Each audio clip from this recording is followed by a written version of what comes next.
ఆత్మీయులకు నమస్కారం. 134వ జయంతిని నేడు జరుపుకుంటున్న ప్రొఫెసర్ వెంకటరంగయ్య గారి గురించి కొద్దిగా తెలుసుకుందాం.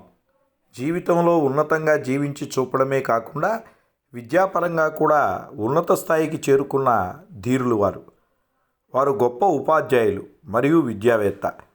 పురాతన ఋషుల వలె తన జీవితంలో జీవించి చూపిన వారు నివసించిన భూమి మీద మనం నడవడం అదృష్టమే. స్వాతంత్ర పోరాటానికి మద్దతుగా దేశమంతటా ఉపన్యాసాలు ఇచ్చిన బిపిన్ చంద్రపాల్ మరియు ఇతర జాతీయ నాయకుల స్ఫూర్తిదాయకమైన ప్రసంగాలతో తీవ్రంగా ప్రభావితమైన వారు సివిల్ సర్వీస్ కోసం అవకాశం ఉన్న ఇంగ్లాండ్కు వెళ్ళకూడదని, బ్రిటిష్ వారి దగ్గర బానిసగా పనిచేయకూడదని నిర్ణయించుకున్నారు. వారి స్నేహితులు చాలామంది నాడు అవకాశం విడవకుండా ఐసిఎస్ అయినారు. ఆనాటి సమకాలీనుల వలె కాక దేశభక్తితో ఒక సాధారణ ఉపాధ్యాయునిగా జీవించిన ఇలాంటి ఋషితుల్య జీవనం నేడు మనకి తెలియకపోవడం కావచ్చు, లేదా తెలిసినా తెలియనట్టు నటించడం వల్ల కావచ్చు. నీచమైన వ్యసనాల మోహంలో చిక్కుకుపోతున్నాం.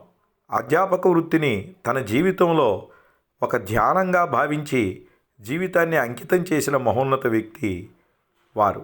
దురదృష్టవశాత్తు నేడు అయ్యోర్లు జ్ఞానార్జన మాని స్వార్థజీవులై ధన సంపాదనే ధ్యాసగా మార్చుకున్న నీచులు కావడం వల్లనే నేటి విద్యార్థులు విలువలు లేనివారిగా, వ్యసనపరులుగా అధిక శాతం మంది కనిపిస్తున్నారు. ఎంఏ చేసిన తర్వాత వారు కాకినాడలోని పిఠాపురం రాజా కళాశాలలో లెక్చరర్గా జీవితాన్ని ప్రారంభించారు.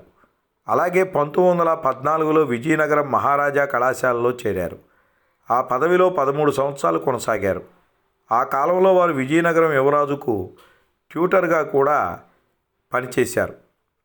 1931లో ఆంధ్ర విశ్వవిద్యాలయంలో హిస్టరీ, ఎకనామిక్స్ అండ్ పాలిటిక్స్ విభాగ అధిపతిగా చేరి 1944లో పదవీ విరమణ చేశారు.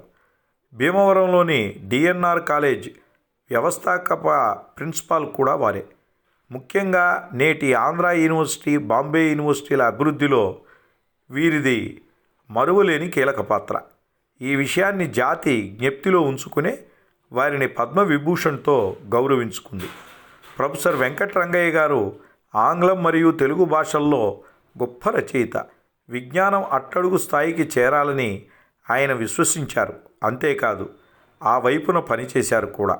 ఆ దృక్పథంతో అనేక పుస్తకాలు, బుక్లెట్లు, కరపత్రాలు రూపొందించారు. అలాగే తన ప్రసిద్ధ ఉపన్యాసాలు, అధ్యయన సమూహాలు మొదలైన వాటితో ప్రజలకు అవగాహన కూడా కల్పించారు.